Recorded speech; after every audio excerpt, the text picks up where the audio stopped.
Today's video takes a look at another item produced by Judges Guild. This is the Dragon Crown. Please stick around. I'm AZ Mountaineer. This is our channel, Old School Rules, where we celebrate the community of old school gamers and grognards who like classic RPGs, miniatures, magazines, and everything that goes with it. Today's video continues our look at the products of Judges Guild, with another of the products that you had to purchase separately that did not come as part of the subscription service. This is the Dragon Crown from 1978. Hope you enjoy the video. So once again, we're looking at these wonderful products that were created in the early days of the hobby by Judges Guild, one of the preeminent producers of third-party products for Dungeons & Dragons. This is actually under license from TSR. They had that briefly there for a few years. This is the size we're used to. Sort of module size, 11.5 by 17 paper. It's just folded down the middle and stapled. Nothing heavy stock. This is just the cover itself is actually just paper, like the interior pages. This features some fantastic artwork by Janelle Jaquays, a front and back cover. We'll look at both of those. And there's an interesting little story about this artwork as well. I'll tell you here in just a minute. So this one is actually a tournament adventure from the 1978 Pacific Encounters contest. Okay, so let's take a look. Here's the cover, and this is the first print. There is the second print. We'll show you that here in a second as well.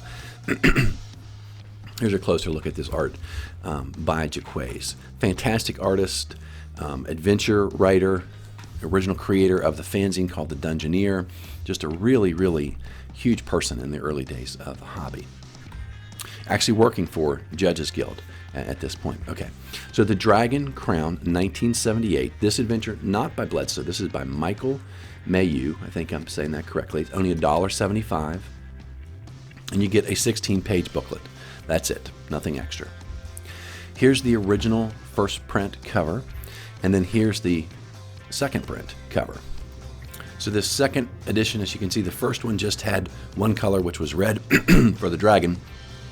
In the second print, the typeset, the typeface font is a little different at the top, and then obviously yellow plus red plus a little bit of orange for the treasure mound, and then a little bit of text down here in the bottom corner. But I think it's pretty obvious you can tell the difference between the first and second print. So here's the interesting story. Jaquays says that she was working remotely, never lived in the same town as Judges Guild, and so she had to mail her originals to them because they didn't do any type of printing that would allow her to submit it otherwise. So she had mailed the original art, and it had gotten misplaced or lost, and she had to hurriedly redo the art. So this is the second version of her cover. And then here is the first version of the cover, which was actually used by Judges Guild in some advertising that they did a little later on. So you can see a little bit of difference there. Similar theme, but slightly different drawing.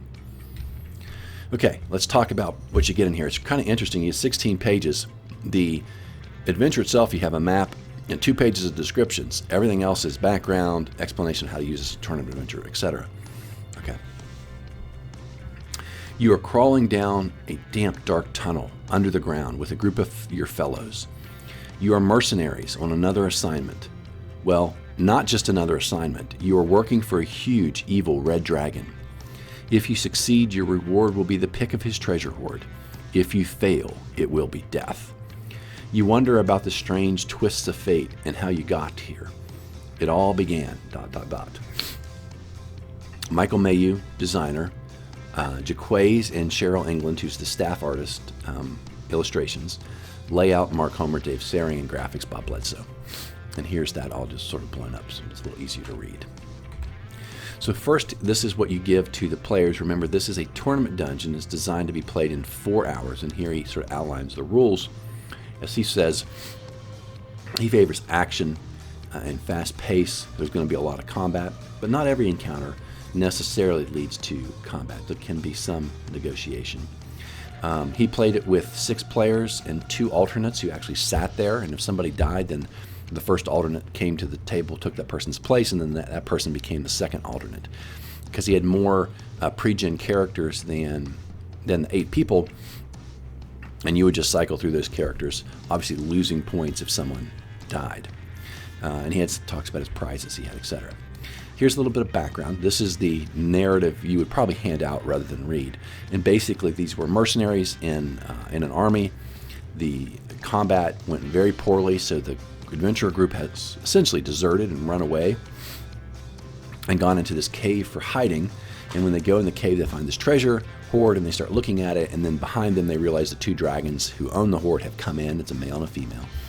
And he basically tells them, kobolds have stolen my crown, and if you go get it back, then you can have treasure. And if you don't, you have 4 hours. And if you don't, then I'm going to cast suggestion on you. You'll be forced to come back after 4 hours, and I will eat you. Okay? And then there's the ending that you read to them when they come back. They crawl back into the dragon's lair with or without the crown, and there's a different narrative that you would read based on whether they were successful or not. Okay, here are guidelines purely for the DM. And again, remember, this is designed so that you could have different tables, different DMs running this, all with similar rules. And one of the things I picked up on, when you design something like this, you want to make it fairly linear. Even though he has branching passages, they all come back together in the end, especially when you get towards the end where you have to go over the quest.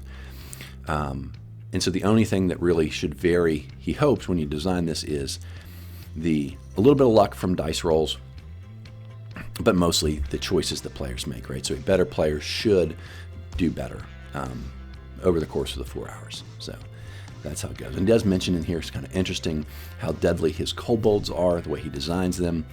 And kobolds, he says, 19 players, in the 4 groups, 19 players died, characters died. 8 of those 19 were killed by kobolds. The second most were killed by a hellhound, and then 1 or 2 deaths apiece. So kobold's definitely the most dangerous thing in his adventure. Here are some designer notes where he just talks about what he thought about how he tried to design his dungeon. Here are what he calls his technical rules that he would give to the players. There's 2 parts to it. Some information about some specific, so I guess you'd call them house rules that he has. He talks about passing notes constantly, just sort of so people don't know whether a note actually works or not. He's improved the damage of magic missile. For magic, he says all your spells the way he plays. So everything that was in your spell book, essentially everything that's on your list of spells, but you can only cast the same, the number of spells that appears in the rules, and then your sort of mental energy is depleted, and you can't focus enough to cast any other spells. So the good thing is you can choose in the moment any spell to cast, as long as you have the ability to cast that spell. And these are all first level characters, so they don't have very many abilities to cast. He doesn't care about alignment, and then he has this unique rule for bandaging. At the end of a combat, you can roll a 4-sided die, and if you bandage yourself, and you get that many hit points back. If you try to do it during combat, again, you roll a 4-sided die. And that's how many rounds you'll need to bandage the wounds, getting 1 hit point back per round while you're doing that. But also, you're down on the ground with this guy, and so you're both sort of +4 to get hit, so that's kind of a little dangerous. He also has a critical hit and fumble table. It's kind of unique. If you roll a natural 20, you always hit. Then you roll a 20-sided die again. 1 to 14, nothing special. 15 to 20, different types of benefits. Maximum damage with your weapon. Roll for weapon, but double it. Maximum damage doubled. Roll your roll multiplied by your level instead of just doubling it. Maximum damage times your level, or you instantly kill the other person. That's sort of his rule. And then for the fumbles, he's got, you can slip and fall, you can drop your weapon, or break your weapon, you can accidentally hit your other players, you can accidentally hit yourself, you can accidentally critically hit your other players, or accidentally critically hit yourself. Here are his pre-generated characters. A fighter, another fighter, a paladin, a dwarven fighter, an elf, a magic user, a cleric, a druid, illusionist, thief, anti-cleric, evil cleric, and a healer, which I don't recall actually being in the books. He mentions that this was designed with AD&D rules, the original box set with 3 booklets and Greyhawk, and that's all he used when he designed it. And even though at the time it was played, AD&D had started to come out, he said those aren't the rules I use, so he suggests using the original rules. Here's his room. It almost fits on one page, a page and a half of descriptions. You can see it's extremely pared down. He said his rooms are simple. He doesn't want to distract players with stuff to go searching through, like desks and tapestries and so forth. Stone walls, monsters, basically, or traps, or whatever it might be. And then here is the map of the dungeon. And you start at the bottom, and as you can see, there are places where you can make choices, but ultimately those choices all come back together in one place at the end in order to get to the very top level. Here is your scoring chart. You can see the room number, the number of points you'd get for defeating the monster, for clearing the room, the gold, the treasure, otherwise, or disarming or circumnavigating a trap, as well as some information for some wandering monsters that are actually placed so that they're always in the same place in the dungeon, because he wants to create uniformity between the different tables. Here's a list just to show you how he had it with the pre-generated characters and all their stats. This would be really good for the DM to keep track of everything on one page. Here's his wandering encounters. Again, not actually random. I don't know if you rolled them up randomly one time or not. And then here's his point scoring, maximum points you can get from different things in there. At the very back, they have their booty list, which is their list of things to sell. And you can see here it goes through 77. This item here is number 76. And as a reminder, you'll see the Judges Guild Journal U is number 77 because this was supposed to be in that installment. But they mentioned in that installment, I did the video about that, it wasn't ready or available to be shipped. And so they shipped the installment without it. Here's the rear cover. Jaqua's art, which is just fantastic, I think, almost always. And you can see the dragon's wearing the dragon crown, and the dragon crown in the tournament gives you the ability to control a dragon. As he said, if you actually use this in your own campaign, infinite uses of dragon control is way too powerful.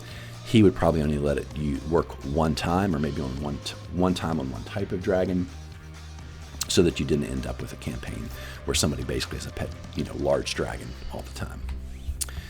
That's our look at the Judges Guild, The Dragon Crown. A fantastic short adventure, lots of fun. I've played this once or twice with players just to sort of see how it ran, and I thought it was really fun. They enjoyed it a lot. And I think it's very well designed. Hope you enjoyed today's video. I hope you're enjoying the series on Judges Guild, and I hope you're subscribed. If you have friends who might enjoy our content, please send them our way, and we'll continue to build our subscriber base. Have a great day, a great rest of the week, and until next time, my friends, keep rolling 20s.